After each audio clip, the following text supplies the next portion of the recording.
So, video out there of Joe Biden leaving Europe. He tripped going up the stairs again. And, Buck, you and I were texting early this morning along with producer Allie and our crew. There's a story in Politico about Joe Biden. They're starting to get nervous because he hasn't officially announced. We're basically to March. I think Joe Biden's going to announce in April. I would be stunned if he doesn't run. But I do think it's worth noting this. When you watch Joe Biden walk, and even to lay a wreath at Ukraine, or you see, as you just did in the last 45 minutes or so, as he is climbing the stairs of Air Force One, he falls again.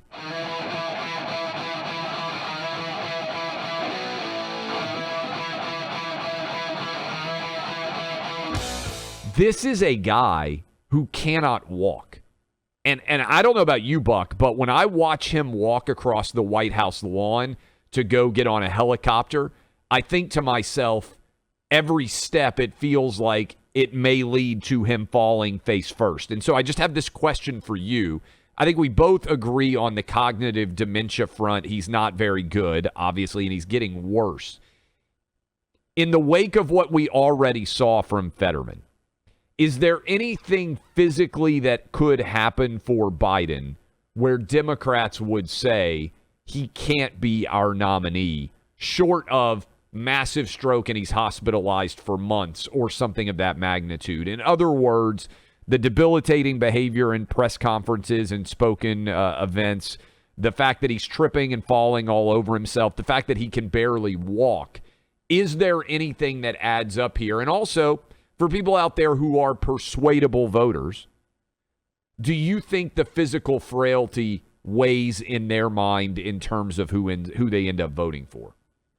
So I just saw this video of him going up the stairs, and to me, the way he moves just regularly is what you would view as concern. Look, I have stumbled going up airplane stairs before too, right? It's not, he doesn't wipe out or anything. It doesn't look, he has a quick stumble, but it is just a reminder of everything. I think there's a hypersensitivity around this because, well, you just see the guy walking and you're thinking, is he going to be okay?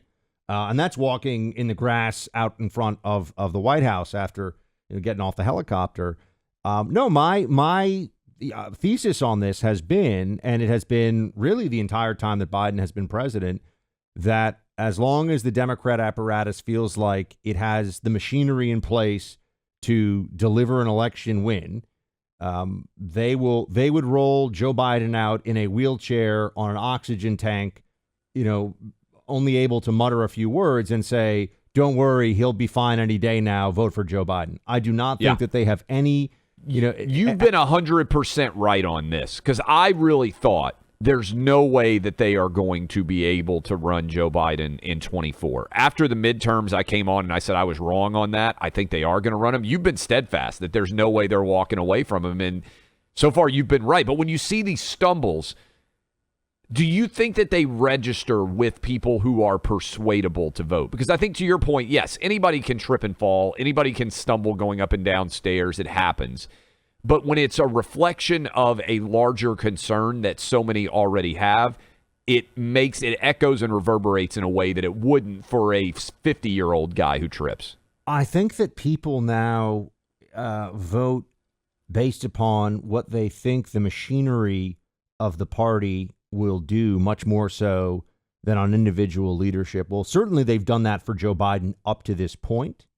And I think that there's a belief that it doesn't really matter whether it's Biden or one of his immediate aides or it's somebody in the White House sphere who's making these calls, as long as the Democrat platform is being pursued. And this is what I've said all along. You really get the same.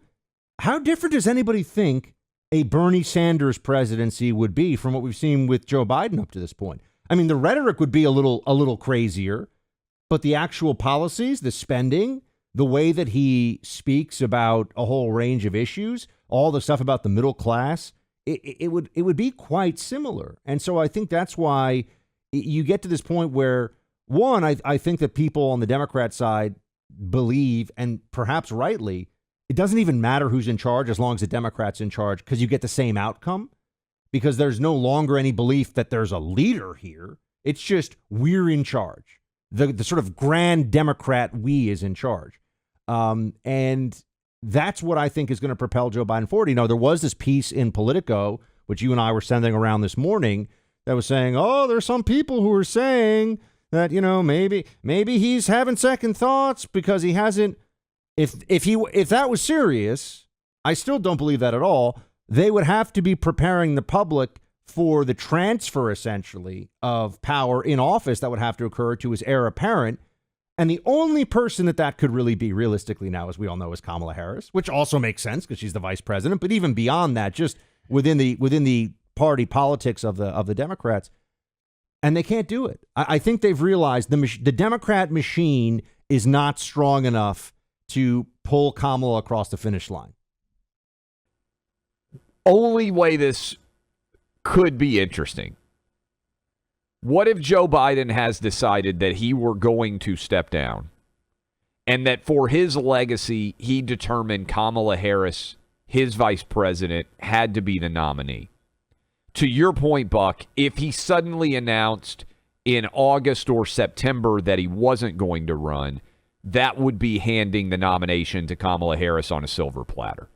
I don't think they have as good or strong of a relationship. But, using a sports analogy, sometimes a head coach will decide to step down at a particular time where his chosen successor gets the job. I think about Dean Smith, who's a legendary coach at the University of North Carolina basketball. He wanted Bill Guthridge to take over for him.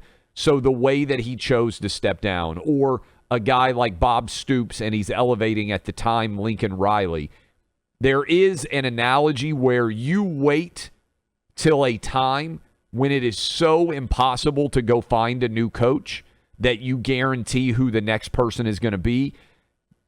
I don't think the relationship is so strong between Joe Biden and Kamala Harris that he would be willing to do that.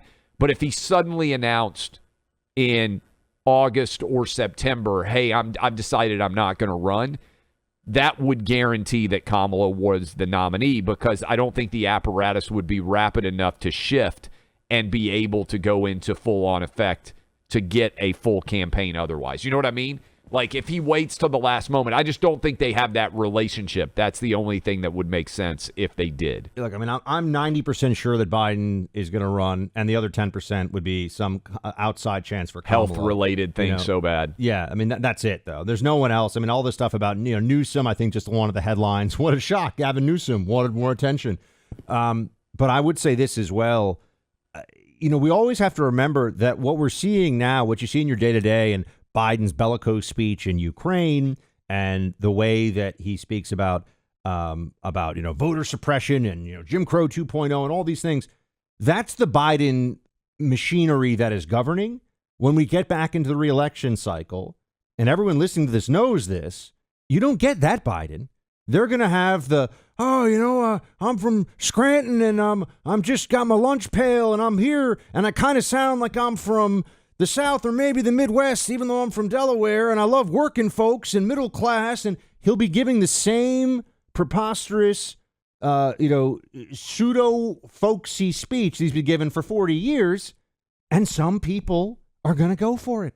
They're going to go for it again. It works. So you have, he's not going to be running as Biden, the guy that we see now. He's going to be running as, I'm just, kitchen table, what's going on with the kitchen table issues. And you can just play it on a loop.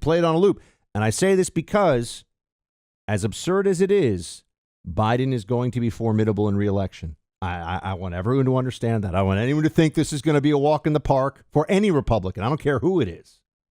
I think also the question goes into the political calculus, and this is a big picture question that I think we'll be debating throughout the course of 23 and into 24.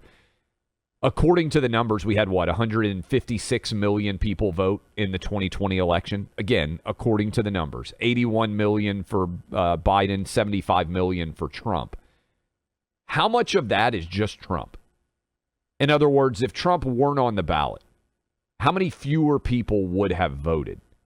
I think that's a really interesting question going forward because I think everybody can recognize Trump was the primary signifying story of 2020. What is the primary signifying story of 2024? It should be the incumbent running for re-election, Joe Biden. Is it? If Trump is running against Biden, I think it's just worth thinking. And what does that do to motivation going forward in terms of turnout and everything else? You know, our friend Vivek Ramaswamy is running for president. Nikki Haley is running for president. Donald Trump also, of course, the current front runner. Maybe some others about to get into the mix. I don't believe Mike Pompeo has yet announced. Also, I always wonder, I guess he'd go with secretary over director. Secretary of State sounds cooler to people than CIA director. Not to me, of course, but, you know, to a lot of other folks, I guess you're supposed to go with one title or the other. I don't know how that works exactly. I think we will get, Buck, Pompeo, Pence, DeSantis, Youngkin, Tim Scott. So that's 5 plus the 3. So that would get us to 8. And then I feel like as some of those guys announce, you're going to see other guys, maybe Sununu in New Hampshire, that just decide, why wouldn't I throw my hat in the ring? It's going to help my overall name recognition. Who knows? Maybe I catch lightning in a bottle, or I get a job as the VP because we still don't know, who exactly is going to be in the running there, or I end up in the cabinet. And, look, Mayor Pete was the friggin' mayor of South Bend, Indiana, and he decided to run for president, and he elevated himself massively in the process. So I think there's lots of people. The presidency is obviously the grand prize, but a lot of these guys end up in way better shape. Who loses, I guess, is the question from running for president. Yeah, it's a huge brand play for a lot of people. You could also argue that there are voices that will be on the stage that help shape the discussion in a worthwhile way, even if they never really get beyond certain, I've made that argument in the past about, for example, Senator Rand Paul or previously Ron Paul running. Either I pick a Paul. I think their voice in the Republican Party was worthwhile in the primary, even though they never got, above a pretty low threshold of support. But we're going to see people. But here's this is last night on Tucker's show. Vivek announcing. I know you just had him on last week. I wasn't here. Here he is. Play 17. And that's why I'm proud to say tonight that I am running for United States president to revive those ideals in this country, those basic rules of the road, meritocracy, the idea that you get ahead in this country not on the color of your skin, but on the content of your character. The idea that you are allowed to speak freely, yes, to be wrong sometimes, as long as your neighbor gets the same courtesy in return. The idea that the people who we elect to run the government, by the way, are the people who actually run the government. Basic rules of the road. These are the things that bind us together. You and I have different shades of melanin. You know what I say? So what? That's not beautiful. That is not our strength. Our diversity is meaningless if there's nothing greater that binds us together across that diversity. And the reason that I'm running for president is to revive those ideals. Look, Vivek's a super smart guy. I would just say that I believe that any Republican candidate running should just, I think it should be a given that any Republican in this day and age should just be saying no more affirmative action, no more racial preferences of any kind. Because I believe the Supreme Court in a matter of months is also going to rule against it for college admissions. So it's about to be a whole lot easier for everybody anyway to take that stand. But I truly believe that's I don't know how much that'll motivate, swing voters. I really don't. I don't pretend to know. And after this last election, I think it's tough to pretend to know anything in advance. But I would say it's a 70-30 issue, maybe an 80-20 issue at this point. People don't like racial preferences in hiring, in admissions, and any of this stuff. No doubt. And I would say the motivating sort of theme behind his announcement so far, and we had him on last week, as you mentioned, is embrace the meritocracy. Being the best at something matters. And that's whether you're white, black, Asian, or Hispanic. That is a uniquely American capitalistic endeavor that I believe connects well across a wide variety of spectrums. But I would think that Vivek would be an incredibly strong asset in anybody's cabinet. And I think he's going to be well liked by both DeSantis and Trump when both those guys are officially throwing punches at each other. I can't wait, Buck. Maybe I'll toss this out there as an idea. I can't wait till we get everybody on stage for these debates, which I would think would start by July or August, right? I mean, if you go back to 16 when we had a big-time contested Republican primary, if I remember correctly, June, July, August, that was when things really began in earnest.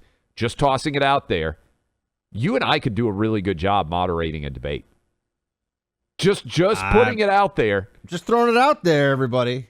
Don't you think? I mean, I think you and I Yeah. could, if we got everybody up on the stage, we could do a really good job hosting our own debate, given the power and the reach of this radio show. I think a lot of people out there would enjoy watching it.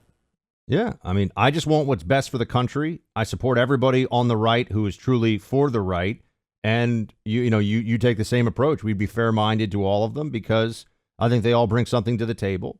Some of them maybe we like more than others, but at least we would admit that, and we would be fair in the debate process, which, there you go. Can you say that for very many media outlets? I think probably not, but that would be something that I think would be very worthwhile for us to potentially contemplate as we move into the summer, and there are so many different moving parts associated with these campaigns.